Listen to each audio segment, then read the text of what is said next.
സുഹൃത്തുക്കളെ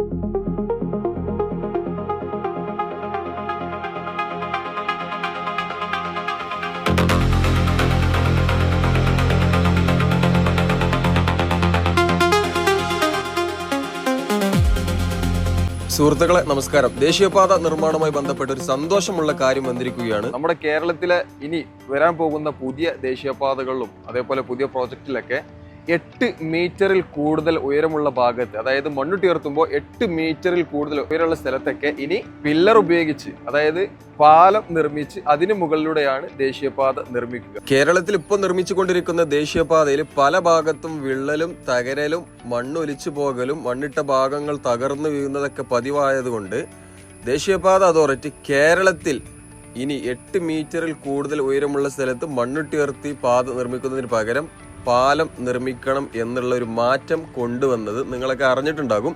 എന്തായാലും അതിന്റെ ഭാഗമായിട്ട് തൃശ്ശൂർ ജില്ലയിലെ വാടനപ്പള്ളി തൃശ്ശൂർ റോഡിന് കുറുകെയുള്ള ചെറിയൊരു ഫ്ലൈ ഓവർ മാറ്റിയിട്ട് അവിടെ ഒരു വയഡക്റ്റ് വരുന്നുണ്ട്. നമ്മളെ കൂരാട് ഒരു വയഡക്റ്റ് കൂരാട് തകർന്നു വീണതാണ് ഹൈലൈറ്റ്. കൂരാട് തകർന്നു വീണതിന് ശേഷം അവിടെ ഒരു വയഡക്റ്റ് വന്നു. കണ്ണൂർ ബൈപ്പാസിൽ 2 സ്ഥലത്ത് വയഡക്റ്റിന്റെ നീളം കൂട്ടാനുള്ള പുറപ്പാടിലാണ്. അങ്ങനെ ഒരുപാട് മാറ്റങ്ങൾ നമ്മുടെ പുതിയ ഹൈവേയിൽ വന്നിട്ടുണ്ട്.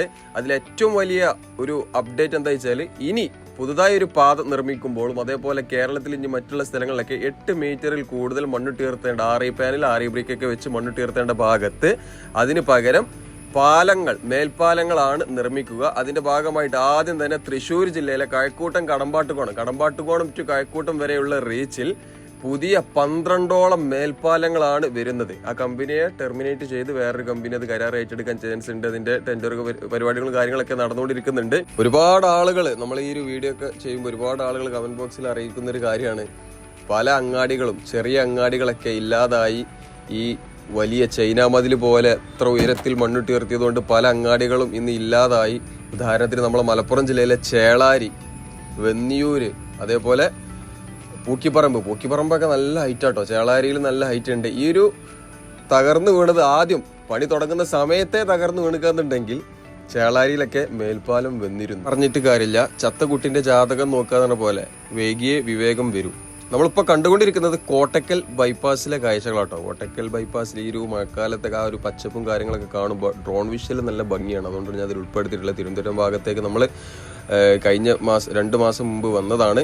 എന്തായാലും കഴക്കൂട്ടം ഭാഗത്ത് നല്ലൊരു അപ്ഡേറ്റ് വന്നിട്ടുണ്ട്. എന്തായാലും ഒരുപാട് ആളുകളുടെ ആഗ്രഹമായിരുന്നു ഈ മണ്ണുട്ടിയുയർത്തുന്നതിന് പകരം പാലങ്ങളിൽ റോഡ് നിർമ്മിക്കുക എന്നുള്ളത്. പാലങ്ങളിൽ റോഡ് നിർമ്മിക്കുമ്പോൾ അധിക ചെലവാണ്. ടോൾ നിരക്ക് കൂട്ടേണ്ടി വരും. പിന്നെ അതേപോലെ ടോളിന്റെ കാലാവധി, ടോൾ എന്തായാലും നിർത്തൂലെന്ന് 100% ഉറപ്പാണ്. ആജീവാനന്ദം, അതായത് കാലാവസാനം വരെ ടോൾ കൊടുക്കും. അതിനുള്ള ഒരു ഇതും ബില്ലും കാര്യങ്ങളൊക്കെ NHA അവിടെ റെഡിയാക്കി വെച്ചിട്ടുണ്ട്. ഇപ്പൊ പാലിയേക്കരൊക്കെ നേർക്ക് ടോൾ നിർത്തണം, പക്ഷെ പാലിയേക്കരൊന്നും ടോൾ നിർത്തൂല. എന്തെങ്കിലും അറ്റകുറ്റപ്പണികൾ അല്ലെങ്കിൽ അണ്ടർപാസ് ഒക്കെ നിർമ്മിച്ച് ടോൾ ഇങ്ങനെ വാങ്ങിക്കൊണ്ടിരിക്കും. അപ്പം അത് എല്ലാ സ്ഥലത്തും ഇപ്പോൾ ആദ്യമൊക്കെ ഇനി ടോളിന്റെ ഇത് കഴിഞ്ഞിക്കാന്നുണ്ടെങ്കിൽ BOT മാതൃകയിൽ ടോൾ കഴിഞ്ഞിക്കാന്നുണ്ടെങ്കിൽ ഫ്രീ ആക്കില്ല. പക്ഷെ ഇപ്പോൾ ഫുള്ള് NHAന്റെ കീഴിലാണ് റോഡ് നിർമ്മാണങ്ങളും കാര്യങ്ങളൊക്കെ. അതുകൊണ്ട് NHA ആജീവാനന്ദം വരെ ടോൾ വിരിക്കും. ഇതിപ്പോൾ നമ്മൾ പോയിക്കൊണ്ടിരിക്കുന്നത് പാടത്ത് കൂടെയാണ്. ഈ പാടം സൈഡില് GSB ജിയോസെല്ല് ഈ വേണ്ട രീതിയിൽ മണ്ണ് പരിശോധനയൊക്കെ നടത്തിയിട്ട് കട്ട വെച്ച് മണ്ണുട്ടിയുയർത്തൽ, അതായത് മണ്ണുട്ടിയുയർത്തൽ സാധ്യമാണെങ്കിൽ മാത്രമേ ഇനി മണ്ണുട്ടിയുയർത്താൻ അനുമതി നൽകുകയുള്ളൂ. പ്രത്യേകിച്ച് കേരളത്തിലെ കാലാവസ്ഥ എന്ന് പറഞ്ഞാൽ 6 മാസം ഡ്രൈ ആയി നിൽക്കുന്ന സ്ഥലമാണ്. അപ്പം ഈ വെറ്റായി നിൽക്കുന്ന സമയത്തും ഡ്രൈ ആയിക്കുന്ന സമയത്തും പാടത്ത് മണ്ണിന് ചെറിയ ഘടന അല്ലെങ്കിൽ വെള്ളത്തിന്റെ ഇതുണ്ടല്ലോ, അടിയിൽ വേനൽമഴ വന്നാൽ വെള്ളത്തിന്റെ ഒഴുക്കും കാര്യങ്ങളൊക്കെ, ആ ഒരു പ്രശ്നം വന്നുകൊണ്ടാണ് കൂരാട് തകർന്നു വീണത്. കൊല്ലം ജില്ലയിലും തകർന്നു വീണത്. കൂരാട് സംഭവിച്ച അതേ സെയിം സിറ്റുവേഷനാണ് കൊല്ലം ജില്ലയിൽ നടന്നിട്ടുള്ളത്. അതേപോലെ തന്നെ മലപ്പുറം ജില്ലയിലെ 2ാമത്തെ റീച്ചിലും ഈ വെള്ളത്തിന്റെ ഒഴുക്ക്, മണ്ണിനടിയിലൂടെ വെള്ളം ഒഴുകി പോയി. അങ്ങനെ അവിടെയും തകർന്നു വീണിട്ടുണ്ടായിരുന്നു. അതൊക്കെ ഇപ്പോൾ റെഡി ആക്കിയിട്ട്, പക്ഷെ അത് ആരും അറിഞ്ഞിക്കണ്. പക്ഷെ എത്ര സോഷ്യൽ മീഡിയ ഇത്ര വൈറലായിട്ടില്ല. ഏതായാലും പാടം സൈഡിൽ എങ്ങനെ റോഡ് വരുന്ന വെച്ചാൽ, ഇപ്പോൾ കണ്ണൂർ ബൈപ്പാസിലൊക്കെ പാടത്തു കൂടെയും ചെളിയിലൂടെ ഒക്കെ മണ്ണുട്ടിയുയർത്തിയിട്ട് പാത കടന്നു പോകുന്നുണ്ട്. അവിടെയൊക്കെ മണ്ണ് പരിശോധനയൊക്കെ നടത്തിയിട്ട് അത് സാധ്യമാണെങ്കിൽ മാത്രമേ അതിന് അനുമതി കൊടുക്കുകയുള്ളൂ. അല്ലാത്ത പക്ഷം കേരളത്തിൽ പൂർണ്ണമായിട്ടും എന്ന് പറഞ്ഞാൽ അപ്രോച്ച് റോഡിലൊക്കെ കട്ട വെച്ചിട്ട് മണ്ണുട്ടിയുയർത്തുള്ളൂ. നല്ല ഉയരമുള്ള സ്ഥലത്ത്, അതായത് 8 മീറ്ററിൽ കൂടുതൽ ഉയരമുള്ള സ്ഥലത്ത് പാലം നിർമ്മിക്കാനാണ് ശുപാർശ നൽകിയിട്ടുള്ളത്. അതായത് കൂരാട് ദേശീയപാത തകർന്നപ്പോൾ ആ ഒരു കഴിഞ്ഞ വർഷം ആ ഒരു ഇടമഴ പെയ്ത സമയത്ത് ഒരുപാട് സ്ഥലത്ത് റോഡ് തകർന്നല്ലോ. അന്ന് കേരളത്തിലെ ഈ ഒരു ദേശീയപാത നിർമ്മാണത്തെ കുറിച്ചിട്ടും കേരളത്തിന്റെ ഇതിനെ പറ്റിയിട്ടൊക്കെ പഠനം നടത്താൻ 2-3 ആൾക്കാരെ നിയമിച്ചിരുന്നു. അവര് അവസാന റിപ്പോർട്ട് സമർപ്പിച്ചതാണ് ഇത്. കേരളത്തിന്റെ ഈ ഒരു മാറ്റങ്ങളൊക്കെ മനസ്സിലാക്കിയിട്ട് അങ്ങനെ ഒരു കേരളത്തിനായിട്ട് പ്രത്യേക ഒരു അനുമതി കൊടുത്തു. 8 മീറ്ററിൽ കൂടുതലുള്ള സ്ഥലത്ത് മണ്ണിട്ട് നിർത്തിയിട്ടല്ല പാലം നിർമ്മിച്ചാണ് പാത നിർമ്മിക്കല്. പക്ഷെ ഇതിന്റെ എന്താന്ന് വെച്ചാൽ നമ്മൾ ആജീവാനന്തം നമ്മൾ ടോള് കൊടുക്കേണ്ടി വരും. ആ ഒരു ബുദ്ധിമുട്ട് മാത്രമേ ഉള്ളൂ. ടോൾ എന്തായാലും നമ്മൾ കൊടുക്കണം. അപ്പോൾ പ്രശ്നം എന്തായാലും ചെറിയൊരു പൈസ കൂടുതലുള്ളൂ. ഇപ്പോൾ വട്ടപ്പാറ വയഡക്റ്റ് വന്നുകൊണ്ട് വെട്ടിച്ചിറയിൽ ടോൾ പ്ലാസയിൽ പൈസ കൂടുതലാണ്. അതിനേക്കാളേറെ ടോളിന്റെ പൈസ കൂടി ഇവിടെ നിങ്ങൾ കണ്ണൂർ ജില്ലയിൽ കണ്ണൂർ കല്യാശ്ശേരിയിലെ ടോളിന്റെ അമൗണ്ട് ഞാൻ പറയുന്നില്ല. കോഴിക്കോട് ബൈപ്പാസിനേക്കാളും വെട്ടിച്ചിറയിലേക്കാളും പൈസ കൂടുതൽ വാങ്ങാൻ പോകുന്നത് കല്യാശ്ശേരി ടോൾ പ്ലാസയിലായിരിക്കും. ഒരുപാട് അങ്ങാടികൾ, ചെറുതും വലുതുമായിട്ടുള്ള അങ്ങാടിൻ്റെ ഒക്കെ ഒരു മഹിമ കുറഞ്ഞിട്ടുണ്ട് ഈ ഒരു മണ്ണിട്ടുയർത്തി പാത നിർമ്മിച്ചത് കൊണ്ട്. അവിടെയൊക്കെ പാലമായിരുന്നു എങ്കിൽ അങ്ങാടിയുടെ ആ ഒരു പ്രതാപവും കാര്യങ്ങളൊക്കെ അതേപോലെ ഉണ്ടാകും എന്ന ഒരുപാട് ആളുകൾ ആഗ്രഹിക്കുന്ന സംഭവമാണ്. ഇതിപ്പം കഴിഞ്ഞു. ഇനി വരാൻ പോകുന്ന പാലക്കാട് കോഴിക്കോട് ഗ്രീൻഫീൽഡ് ഹൈവേ അത് നിർമ്മിക്കുന്ന സമയത്ത് അത് ആക്സസ് കൺട്രോൾഡ് ഹൈവേ ആണ്. മെർജിംഗ് പോയിന്റ് ഒന്നും ആവശ്യത്തിന് ഉണ്ടാവില്ല. എന്നാലും അവിടെ ഏതൊക്കെ സ്ഥലത്ത് അടിപ്പാതകൾ വേണം, ഏതൊക്കെ സ്ഥലത്ത് എന്തൊക്കെ വേണം എന്നുള്ളതൊക്കെ ഇപ്പം തന്നെ റെഡിയാക്കി കൂടി. അത് പിന്നെ പൂർണ്ണമായിട്ടും ഗ്രീൻഫീൽഡ് ആട്ടോ. ഒരു 90% ഗ്രീൻഫീൽഡ് എക്സ്പ്രസ് വേ ആണ്. അതുകൊണ്ട് വല്ലാതെ അതിലുണ്ടാവില്ല. കാരണം എന്താ വെച്ചാൽ ഗ്രീൻഫീൽഡ് ആകുമ്പോൾ എന്താ വെച്ചാൽ പുതിയ സ്ഥലം ഏറ്റെടുത്ത് അതിലൂടെ പാത നിർമ്മിക്കുന്നതിന് പേരാണ് ഗ്രീൻഫീൽഡ്. പഴയത് വീതി കൂട്ടുന്നതിന് ബ്രൗൺ ഫീൽഡ്. പിന്നെ വേറൊരു കാര്യം കൂടി ഉണ്ട്. മണ്ണിട്ടുയർത്തി പാത നിർമ്മിക്കുന്നത് മാത്രമല്ല, മണ്ണെടുത്ത് പാത നിർമ്മിക്കുന്നതുമായി ബന്ധപ്പെട്ട ചില സ്ഥലത്തൊക്കെ പ്രശ്നങ്ങൾ, മണ്ണിടിച്ചിലും കാര്യങ്ങളൊക്കെ ഉണ്ട്. ഇപ്പോൾ കണ്ണൂർ ബൈപ്പാസിലൊക്കെ പല സ്ഥലത്തും തകർന്നു വീണിട്ടുണ്ട്. ഇതിപ്പോൾ കോയിച്ചൻ കേട്ടോ, മലപ്പുറം ജില്ലയിലെ 1ാമത്തെ റേസിലെ കോയിച്ചനാണ്. ഇവിടെ കണ്ടങ്ങൾ കിണറിൻ്റെ അതായത് കിണറിൻ്റെ ആ ഒരു വെള്ളം നിന്നിരുന്ന ഭാഗത്തിൻ്റെ ഏറെ താഴ്ചയിലാണ് ഇവിടെ മണ്ണെടുത്തിട്ടുള്ളത്. ഇവിടുത്തെ ആൾക്കാർക്ക് അറിയാൻ പറ്റും. ഇവിടെ ഇപ്പോഴും ഉറവെള്ളം വരുന്നുണ്ട് കേട്ടോ. ഈ മണ്ണിനടിയിൽ നിന്ന്, അതായത് ടാർ ചെയ്ത ഭാഗത്തുനിന്ന് വരെ ഉറവെള്ളം പൊന്തുന്നുണ്ട്. ഈ ഒരു വെള്ളത്തിനൊരു സ്വഭാവമുണ്ട്. എത്ര വലിയ കോൺക്രീറ്റ് ആണെന്നുണ്ടെങ്കിൽ പൊട്ടിപ്പോരും. ഇതുണ്ടെങ്കിൽ ടാർ ചെയ്ത്, അതായത് 50 സെന്റിമീറ്ററിൽ CTSB, വെച്ച് മിക്സ്, DBM, BC ഒക്കെ ചെയ്തതിനു ശേഷമാണ് ഈ ഒരു ടാർ ഇങ്ങനെ പൊന്തിയിട്ടുള്ളത്.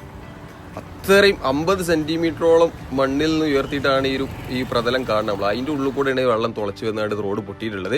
അപ്പോൾ മണ്ണിട്ടുയർത്തിയ ഭാഗത്തും പല സ്ഥലത്തും ഈ നമ്മളെ ഈ ഏരിയയിലൊക്കെ പറഞ്ഞാൽ പാറ കാണും, ചില സ്ഥലത്തൊന്നും തീരെ പാറ ഉണ്ടാവില്ല. പിന്നെ ഈ ഒരു മലബാർ ഏരിയയിലും അതേപോലെ കൊല്ലം, നമ്മളെ കല്ലമ്പലം കഴിഞ്ഞതിന് ശേഷം മാത്രമാണ് ഈ ഒരു ഭൂപ്രകൃതി ഉള്ളൂ. മണ്ണെടുത്ത് പാത നിർമ്മിക്കേണ്ടത് ആ ഒരു ഭാഗത്ത് മാത്രമാണ്. അതേപോലെ ആറ്റിങ്ങൽ ബൈപ്പാസിൽ നല്ല രീതിയിൽ മണ്ണിടിച്ചിലുണ്ട്.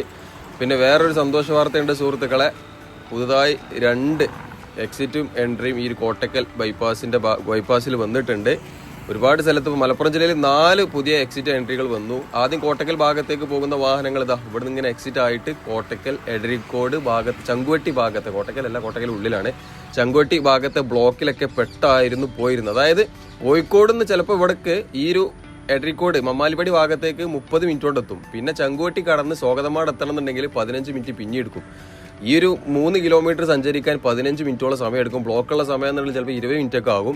അപ്പോൾ കോഴിക്കോട് നിന്ന് ഇവിടെ വരെ 30 മിനിറ്റ് കൊണ്ട് എത്തിയിട്ട് ഇവിടെ ഈ 20 മിനിറ്റോളം ബ്ലോക്കിൽ പെട്ട് കിടക്കൽ ഈ സ്വാഗതമാട്, ചെനക്കൽ ഭാഗത്തുള്ള ആൾക്കാർക്കൊക്കെ ഭയങ്കര ബുദ്ധിമുട്ടാണ്, ഈ രണ്ടത്താണി ഭാഗത്തുള്ള ആൾക്കാർക്കൊക്കെ. അപ്പോൾ അവർക്കൊക്കെ പരിഹാരമായിട്ട് ഇങ്ങനെ വയഡക്റ്റിന്റെ മുകളിലൂടെ ഇങ്ങനെ അടിച്ച് മിന്നി പോയിട്ട് ഓവർപാസ് കഴിഞ്ഞതിന് ശേഷം പുതിയൊരു എക്സിറ്റ് അനുവദിച്ച് കൊടുത്തിട്ടുണ്ട്. അതേപോലെ കോഴിക്കോട് ഭാഗത്തേക്ക് പോകാൻ വേണ്ടിയിട്ട് ഒരു എൻട്രി പോയിന്റ് ഉണ്ട് കേട്ടോ. എന്താ വയഡക്റ്റിലെ കോട്ടക്കൽ ബൈപ്പാസിൽ 2 വയഡക്റ്റാണ് വന്നിരിക്കുന്നത്. ഇതിൻ്റെ പണി നടന്നുകൊണ്ടിരിക്കുന്ന സമയത്തൊക്കെ 2 മാസം കൂടുമ്പോൾ ഇതിൻ്റെ അപ്ഡേറ്റുകൾ ഞാൻ നിങ്ങളിലേക്ക് എത്തിച്ചിട്ടുണ്ടായിരുന്നു. ഇപ്പോൾ ഒരു ഏകദേശം ഒരു വർഷത്തിന് ശേഷമാണ് ഞാൻ ഈ കോട്ടക്കൽ ബൈപ്പാസിൻ്റെയൊക്കെ വീഡിയോ ചെയ്യുന്നത്. അന്നൊക്കെ പെട്ടെന്ന് ഈ ഒരു കേരനാറിൻ്റെ റീച്ചിൽ നല്ല മാറ്റങ്ങളാണ്. പെട്ടെന്നാണ് മാറ്റങ്ങൾ നടന്നിട്ടുള്ളത്. ഏറ്റവും കൂടുതൽ വീഡിയോ ചെയ്തതും ഈ ഒരു റീച്ചിലെ കാഴ്ചകളാണ്. ഇവിടെയാണ് പുതിയ എക്സിറ്റ് വന്നിരിക്കുന്നത്. ഇത് നല്ല ഉപകാരം കേട്ടോ. അതായത് കോട്ടക്കൽ ഭാഗത്ത് അത്രയും ആ ചങ്കുവെട്ടി ഭാഗത്തുള്ള ബ്ലോക്കിലൊക്കെ പെട്ടാണ് ചെനക്കൽ, രണ്ടത്താണി, സ്വാഗതമാട് ഭാഗത്തേക്കുള്ള വാഹനങ്ങൾ അവിടുന്ന് എക്സിറ്റ് ആയിട്ട് കോഴിക്കോട് നിന്നൊക്കെ വരുമ്പോൾ വരില്ല. ഇപ്പോൾ കണ്ടങ്ങൾ സുഖമായിട്ട് ഇറങ്ങി പെട്ടെന്ന് വീട്ടിലെത്താം. ഇവിടെ റെഡിയാക്കുന്ന പണികൾ കുറച്ച് ബാക്കിയുണ്ട്. സമദാനി സാഹിബിന്റെ ഇടപെടൽ, നമ്മളെ മലപ്പുറം MP, ഇപ്പോൾ പൊന്നാനി MP യുടെ ഇടപെടൽ, മൂപ്പരായിട്ട് നമ്മളെ ഏരിയയിലൊക്കെ ഒരുപാട് കാര്യങ്ങൾ അന്ന് മലപ്പുറം MP യാണ് കുറേ കാര്യങ്ങൾ അന്ന് ഇടപെട്ട് റെഡിയാക്കി തന്നിട്ടുണ്ട്. അപ്പോൾ ഇവിടുന്ന് ഈ രണ്ടത്താണി ഭാഗത്തു നിന്നൊക്കെ വരുന്ന വാഹനങ്ങൾക്ക് എൻട്രി ആകണമെന്നുണ്ടെങ്കിലും ഈ കോട്ടക്കൽ, കാരണം ഇവിടെ സർവീസ് റോഡ് ഫുള്ളായിട്ടില്ലല്ലോ, അപ്പോൾ ചെനക്കൽ ഭാഗത്തു നിന്നൊക്കെ വരുന്ന വാഹനങ്ങൾ ഇതിലൂടെ ഇങ്ങനെ ഇപ്പോൾ ആ ഒരു വെള്ള കാർ പോലെ ഇതിലൂടെ ഇങ്ങനെ പോയിട്ട് ഓവർപാസ് നിന്ന് യൂട്ടേൺ എടുത്ത് ചങ്കുവെട്ടി ടൗണിലൂടെ ഇങ്ങനെ എടരിക്കോട് ബ്ലോക്കിലൊക്കെ പെട്ടിട്ട് പിന്നെ ഇങ്ങനെ മമ്മാലിപ്പടിയിൽ നിന്ന് എൻട്രി പോയിന്റിലൂടെ അങ്ങനെ കയറി പോകണം. പക്ഷെ ഇത് വന്നതുകൊണ്ട് ഈ ചെനക്കൽ സ്വാഗതമാട് ഭാഗത്തുള്ള ആൾക്കാർക്കൊക്കെ സുഖമായിട്ട് ഹൈവേയിലോട്ട് കയറാൻ പറ്റും. ഇത് നല്ലൊരു ഇതാട്ടോ. മറ്റേത് എത്ര സമയം ഇങ്ങനെ മെനക്കെട്ട് പോകണം, 3-4 കിലോമീറ്ററോളം അങ്ങനെ ചുറ്റി വളഞ്ഞു പോകണം. ഇത് വന്നത് ഏതായാലും അടിപൊളിയായിട്ടുണ്ട്. ആദ്യമുള്ള എക്സിറ്റിലും എൻട്രിയിലും ഇവിടുന്ന് എൻട്രി ആരും ആകലില്ല, കാരണം കോട്ടക്കൽ ഭാഗത്തേക്കുള്ള പ്രധാന എക്സിറ്റ് ആണിത്. അതായത് ഇവിടുത്തെ എക്സിറ്റിൽ നിന്ന് ആരും അങ്ങനെ റോങ് ആയിട്ട് എൻട്രി ആകില്ല. പക്ഷെ ഇവിടുത്തെ എൻട്രി പോയിന്റ് ഉണ്ടല്ലോ, ആ ബസ് പോയ ഭാഗം, അവിടുന്ന് ഒരുപാട് ആളുകൾ ഈ കോട്ടക്കൽ എക്സിറ്റ് മിക്സായ മമ്മാലിപ്പടിയിൽ എക്സിറ്റ് മിസ്സായ ആൾക്കാരൊക്കെ ഒരുപാട് ആളുകൾ ഇവിടുന്ന് റോങ് ആയിട്ട് എക്സിറ്റ് ആകാറുണ്ട്. ഏതായാലും അതിനൊരു പരിഹാരമായിട്ടുണ്ട്. അപ്പോൾ എക്സിറ്റ് കിട്ടുമോ എന്ന് ചോദിച്ചാൽ MP MLA ഒക്കെ ഇടപെട്ട് ഉപകാരമുള്ള അല്ലെങ്കിൽ ജനങ്ങൾക്ക് ആവശ്യമുള്ള ഒരു സംഭവമാണെന്നുണ്ടെങ്കിൽ എന്തായാലും എക്സിറ്റും എൻട്രിയൊക്കെ അനുവദിച്ച് കൊടുക്കുന്നതാണ്. ഒന്നും അടഞ്ഞ പുസ്തകമല്ല, എല്ലാം തുറന്നിരിക്കുന്ന പുസ്തകമാണ്. ജനാധിപത്യ രാജ്യമാണ് നമ്മുടെ രാജ്യം. നേടിയെടുക്കണം എന്ന് വിചാരിച്ചുകയെന്നുണ്ടെങ്കിൽ എല്ലാ സംഭവങ്ങളും നേടിയെടുക്കാൻ വേണ്ടി പറ്റും. ഏതായാലും ഈ ഒരു പുതു വാർത്ത, അതായത് തിരുവനന്തപുരം ജില്ലയിൽ 12ഓളം പുതിയ മേൽപ്പാലങ്ങൾ, 8 മീറ്ററിൽ കൂടുതൽ മണ്ണിട്ട് ഉയർത്തുന്ന ഭാഗത്ത് പുതിയ പാലങ്ങൾ പാലങ്ങളാണ് ഡിസൈൻ ചെയ്യുക. ഏതായാലും നല്ലൊരു ശുഭ വാർത്തയാണ്.